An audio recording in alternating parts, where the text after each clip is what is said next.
Mungkin boleh langsung dipresentasikan. Silakan Rika. Jadi selamat pagi teman-teman semua. Hari ini saya akan menjelaskan tentang sumber daya kelautan Indonesia. Seperti yang kita ketahui, sumber daya laut merupakan sumber daya yang meliputi ruang lingkup yang luas yang mencakupkan kehidupan laut, flora dan fauna, hingga paus pembunuh dan habitat laut, mulai dari perairan dalam hingga ke daerah pasang surut di pantai dataran tinggi dan daerah muara yang luas. Sumber daya kelautan Indonesia terdapat 7, 3 diantaranya merupakan pengelolaan perikanan, pengelolaan pertambangan dan energi, dan yang ketiga adalah pengelolaan perhubungan laut. Yang pertama adalah pengelolaan perikanan.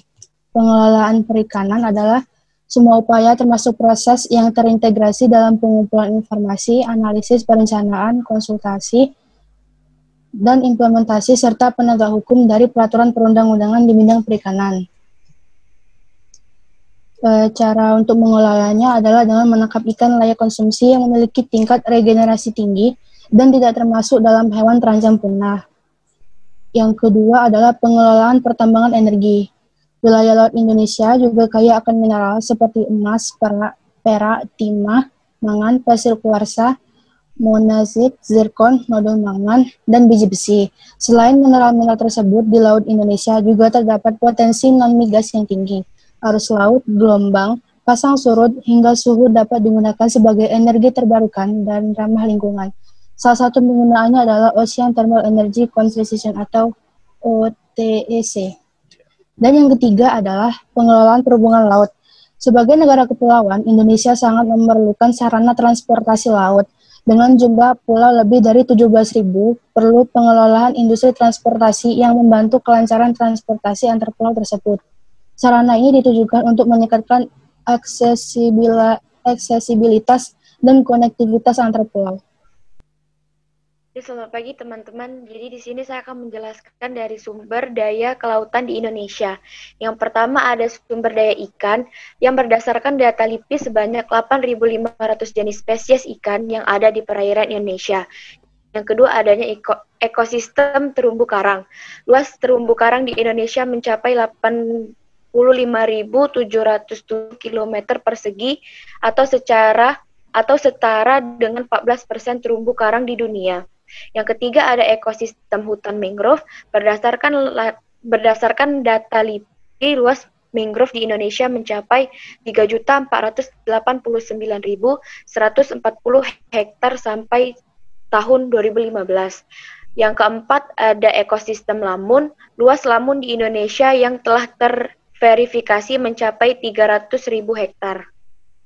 Pakai apa Rindu? Ngeditnya pakai Canva, Pak. Sumbernya LIPI aja ya? Iya. Kan Mardika.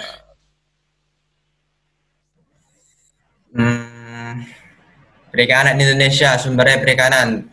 Salah satu potensi sumber daya Indonesia yang sejak dulu telah dimanfaatkan untuk adalah perikanan.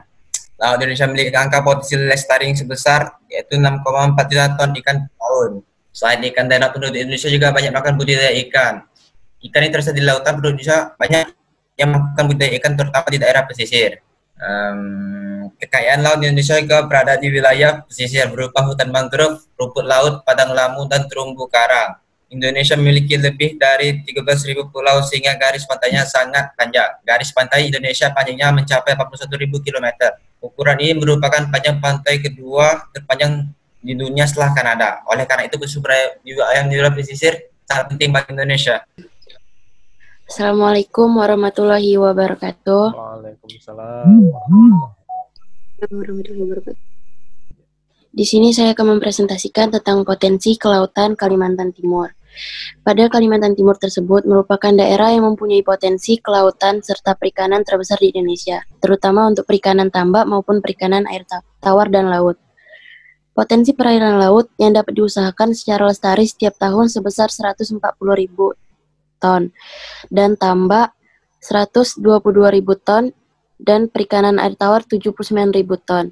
Kalimantan Timur memiliki zona ekonomi eksklusif di Laut Sulawesi atau Timur Laut, Kabupaten Nunukan, dengan luas 2,75 juta hektar. Usaha perikanan mereka telah dibagi dalam berbagai daerah, terutama perikanan udang windu yang pengembangan tersebut dilakukan di Kabupaten Bulungan, Kutai Kartanegara, Pasir, dan Kota Balikpapan. Penghasil rumput laut di Nunukan, Kutai Timur, dan Kota Bonang, dan komoditas ikan patin di Kutai Barat dan Malinau.